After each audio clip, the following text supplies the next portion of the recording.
Hello everyone, it's Mrs. Campbell again. We're going to be looking at Crash Course Composition number 26 from Fast Focus today. And we're going to be looking at characters and how they interact with one another, their relationships, and problems that they encounter. We're also going to be looking at some literary devices, such as perspective or point of view. Let's begin by looking at the questions so we'll know what we're needing to pay attention to. Let's look at question number 1. Read these sentences from paragraph 2. He told her she could use it if she would do all of the dishes for 2 weeks. Of course, Imelda agreed immediately. The first thing I notice is that his offer was that she could do the dishes for 2 whole weeks. And Imelda, of course, agreed immediately. She didn't wait. She didn't think about it. She didn't try to bargain. So what does that tell us about her, based on her reaction to Samuel's offer? Question number 2. From the details in paragraph 5, the reader can tell that Imelda, well, we know that you get to know characters by what they say, do, think, feel, and choose. So let's go over to paragraph 5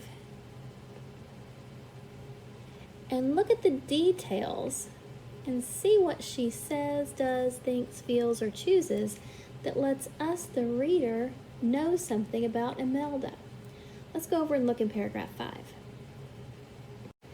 Here we are in paragraph 5. After examining the wreckage, Imelda's dad felt optimistic. Imelda sat on the workbench, slumped over and holding her head in her hands. She groaned. Well, let's look at these details. What does Imelda do, say, think, feel, or choose? Well, all we have is what she does. She sat on the workbench, she slumped over, and she held her head in her hands, and then she groaned. So what does that tell us about Imelda and how she's feeling right now? Question number 3. Why did the author choose to tell the story from Imelda's and not her dad's perspective? Well, they're asking us about perspective, or the way characters see things, the way they view different events. Why did the author choose to tell the story from Imelda's point of view and not from her dad's? How does Imelda see things differently than her father? And why is it told from her point of view instead of her dad's? That's what the question's asking. Question 4. What do the details in paragraph 13 emphasize about Imelda's dad? We need to go over and look in paragraph 13 at the details. And we need to see what we learn about Imelda's dad in that paragraph. And it's emphasizing or pointing out something about her dad. Let's go over there and see if we can't find some details in paragraph 13. Here we are in paragraph 13, and I think we're going to have to read the entire story to really get a picture of what this is telling us about her dad. So let's just make a note. What about dad? Here. And that way when we get to paragraph 13, once we've read the rest of the story, we'll understand what we need to know about dad from that paragraph.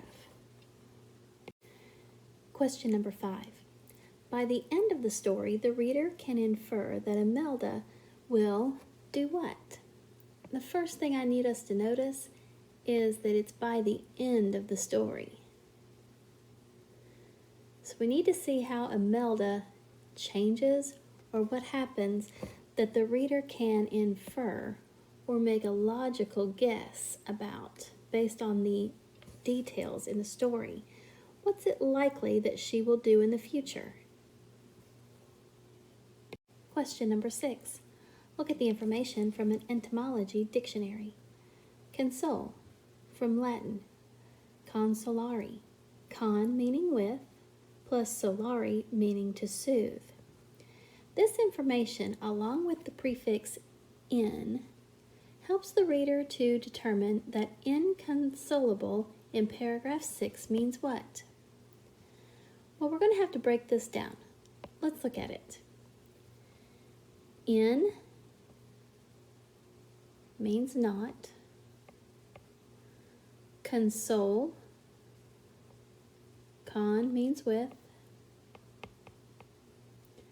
Soul, or solari, soul, means soothing.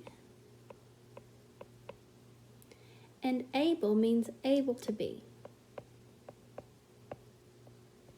So, not able to be with soothing. That's what the word breaks down into. Now, we need to go and look at paragraph 6 and use some context clues along with what we know about all of those parts of that word to try to figure out what the word inconsolable might mean. And then we can always double check ourselves with the dictionary or dictionary.com. Let's go over and look for some context clues. Here we are in paragraph 6, and here's our word inconsolable. You're going to have to read the entire paragraph 6, possibly even paragraph 5 and 7, in order to figure out some context clues to figure out what inconsolable might mean. Now don't forget to go back and look how we broke that word down, and then double check yourself with the dictionary or dictionary.com if you're still unsure of its meaning. We're finally at number 7, the last one. What is the best summary of the story? Now remember that a summary is a shortened version of the story. It should include the most important parts about the beginning, the most important parts about the middle, and how the story truly ends. If it doesn't tell the ending of the story, it's not a very good summary. So as you read through these answer choices, see which one tells the whole story in a shortened version. You have everything you need to be successful on this passage. So now go and read the passage very carefully, making sure you stop and pay attention to our little notes where we've made them, and come back and read the questions and answer choices carefully before you make your decisions. Good luck!